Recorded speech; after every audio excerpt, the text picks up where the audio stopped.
খরা থেকে বাঁচতে পুরনো ইমেইল, ছবি বা স্ক্রিনশট মুছে ফেলতে বলেছে যুক্তরাজ্য সরকার। কিন্তু ফোন বা ল্যাপটপের ছবি সহ ফাইল মুছে ফেলার সঙ্গে পানির সম্পর্ক কি? এমন প্রশ্ন মনে আসা খুবই স্বাভাবিক। চলুন জেনে নেই মূল কারণ। পানি সংকট বর্তমান যুগে বেশিরভাগ দেশেরই অন্যতম চিন্তার কারণ। খরার কারণে চাষাবাদ এবং দৈনিক জীবনে সমস্যার সৃষ্টি হচ্ছে। চরম পানি সংকটে বিশ্বের 25টি দেশ, মধ্যপ্রাচ্য ও উত্তর আফ্রিকার পাশাপাশি এ তালিকায় রয়েছে যুক্তরাজ্য, যুক্তরাষ্ট্র। পানি সংকটের হাত থেকে বাঁচতে দেশবাসীকে সব পুরনো ছবি এবং ইমেইল মুছে ফেলার আর্জি জানিয়েছে ব্রিটেন সরকার। ছবি বা ইমেইল মুছে ফেললে পানির সমস্যা কিভাবে মিটবে তা জানা আমাদের জন্য জরুরি। আপনারা নিশ্চয়ই জানেন, এরই মধ্যে বাংলাদেশের উত্তরাঞ্চল ও দক্ষিণ পশ্চিমাঞ্চলে পানির স্তর অনেক নিচে নেমে গেছে।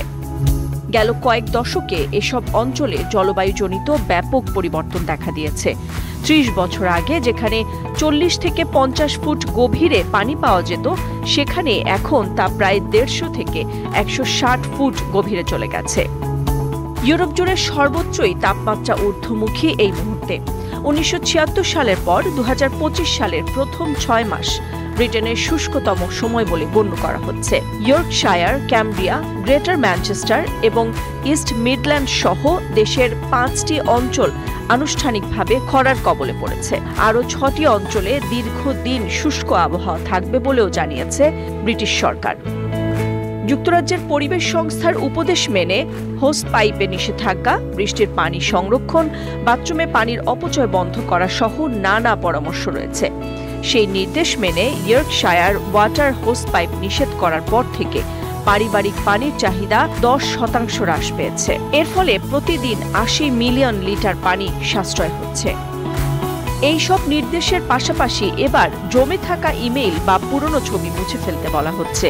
কারণ ডেটা সেন্টার। অনেকেই পুরনো ছবি বা মেইল ক্লাউডে জমিয়ে রাখেন। যে সংস্থার ক্লাউড পরিষেবা ব্যবহার করা হচ্ছে, তাদের সেই তথ্য সংগ্রহণ করতে ডেটা সেন্টারগুলোকে প্রচুর পরিমাণে প্রাকৃতিক সম্পদ ব্যবহার করতে হচ্ছে। সেখানকার তাপমাত্রা নিয়ন্ত্রণ করতে হাজার হাজার লিটার পানি খরচ হচ্ছে। এইসব ছবি, ইমেইল মুছে ফেললে ডেটা সেন্টারগুলোকে কম কাজ করতে হবে। এর ফলে পানির অপচয় কম হবে, সুবিধা হবে ব্রিটেনবাসীরই। পরিসংখ্যান বলছে, বড় আকারের ডেটা সেন্টারগুলো চালাতে প্রচুর পানির প্রয়োজন পড়ে।